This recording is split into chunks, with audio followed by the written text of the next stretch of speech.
प्रामाणिकता, शुद्धता आणि पारदर्शकतेचे प्रतीक म्हणजेच रतनलाल सी बाफना ज्वेलर्स, जहां विश्वास की परंपरा है। एकनाथराव खड़से की ईडी जांच के बाद अब एकनाथराव खड़से की पत्नी मंदाकिनी खड़से को भी ईडी ने नोट समझ दिया है और उन्हें भी हाजिर होने के लिए कहा है। मंदाकिनी खड़से ने कुछ दिनों का समय मांगा है ईडी से कि कुछ दिनों का समय दीजिए तो मैं आपके पास आती हूं और सभी कुछ हम जांच में सहयोग करेंगे। इससे पहले भी एकनाथराव खड़से जो हैं और मंदाकिनी खड़से, इन्होंने ईडी का सहयोग जब भी चाहिए तब किया है। इस बारे में बताते चलो कि जिस मामले के बारे में ये जांच हो रही है, ये जांच पिछले कई सालों से हो रही है और पिछले कई बार हो चुकी है। बीजेपी के कार्यकाल में भी एकनाथराव खड़से जी को मंत्री पद से इस्तीफा देना पड़ा था और उसके बाद कई सारी जांच हुई है, एंटी करप्शन, सीबीआई वगैरह वगैरह जांच हुई बहुत सारी, लेकिन उस जांच में कुछ मिला नहीं। एंटी करप्शन ने भी कहा कि कोई गलत हम लोगों को दिखाई नहीं दिया। हालांकि विरोधी पार्टियों का कहना है कि ये सारी जांच जो थी वो दबाव में हुई थी और अब जांच सही तरीके से होगी। लोगों को ये समझ में नहीं आ रहा है कि जो भी चीज़ें हो रही है वो महसो अनिल देशमुख को अभी ईडी ने बुलाया है, अनिल देशमुख की जांच हो रही है, ये सीबीआई उसकी जांच कर रही है, ईडी उनकी जांच कर रही है। ये सारे बीजेपी छोड़ के बाकी जो पार्टियां हैं उनकी ही तरफ क्यों रही? क्या बीजेपी को ऐसा लगता है कि उनकी पार्टी के लोग दूध के धुले हैं?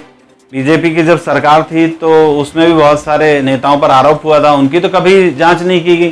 केंद्र सरकार में तो बीजेपी 2014 से है और 2015 से महाराष्ट्र में बीजेपी की सरकार थी जो अभी चली गई है। लेकिन आरोप प्रत्यारोप तो उस वक्त भी हुआ करे हैं जब बीजेपी की सरकार थी यहाँ पर और बीजेपी के मंत्रियों को भी बड़े बड़े आरोप लगे, लेकिन उनकी कोई जांच नहीं हो रही है। जांच हो रही है राष्ट्रवादी कांग्रेस पार्टी, शिवसेना, इन सब के जो नेता हैं उनकी जांच हो रही है।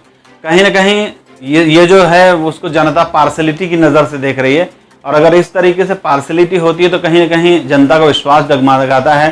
केंद्रीय संस्थाएं जो है सीबीआई, सीआईडी, ईडी, ये सब लोगों को निष्पक्ष होकर काम करना चाहिए, सभी के लिए काम करना चाहिए। एकनाथराव खड़से सही है गलत है ये सब तो जांच के बाद पता चल पाएगा, लेकिन बाकी के जो लोग हैं वो कहने से नहीं चूकते हैं कि इनकी एनसीपी, कांग्रेस, शिवसेना, बाकी अन्य पार्टियों के नेताओं को ईडी है सो परेशान कर रही है, ईडी जांच कर रही है, लेकिन बीजेपी के किसी भी नेता की कोई जांच नहीं होती। ऐसा क्यों? क्या बीजेपी के नेता भ्रष्टाचार नहीं करते हैं? ठीक है, अगर भ्रष्टाचार नहीं करते हैं तो जिन पर आरोप लगा है कम से कम उनकी जांच तो करवा लीजिए। कम से कम इतना तो हो सकता है कि ईडी से उनकी जांच हो जाएगी। अगर उन्होंने कुछ नहीं किया है तो लोग तो फिर से बाइज्जत बरी हो जाएंगे। पुणे के भोसरी जमीन की जो घोटाला बताया जा रहा है उसमें फंसे हुए हैं एकनाथराव खड़से, मंदाकिनी खड़से और उनके जवाई जो गिरीश चौधरी हैं, उन्होंने इस जमीन को खरीदा था। एमआईडीसी की जमीन बता रही है सरकार भी, लेकिन इतना एकनाथराव खड़से हमेशा से ये कहते हैं कि वो ज़मीन जो थी वो उकानी नाम के किसी व्यक्ति की थी जिसने एमआईडीसी को ज़मीन दी नहीं थी। एमआईडीसी ने वो ज़मीन संपादन नहीं की थी और चूंकि संपादन नहीं किया गया था, प्रोसेस नहीं हुई थी, इसलिए ज़मीन उकानी की थी और उकानी से एकनाथराव खड़से के जवाई और सास ने, एकनाथराव खड़से की जवाई और उनकी पत्नी ने ये ज़मीन खरीदी थी। खैर जो कुछ भी है वो जाँच में तो सामने आ ही जाएगा।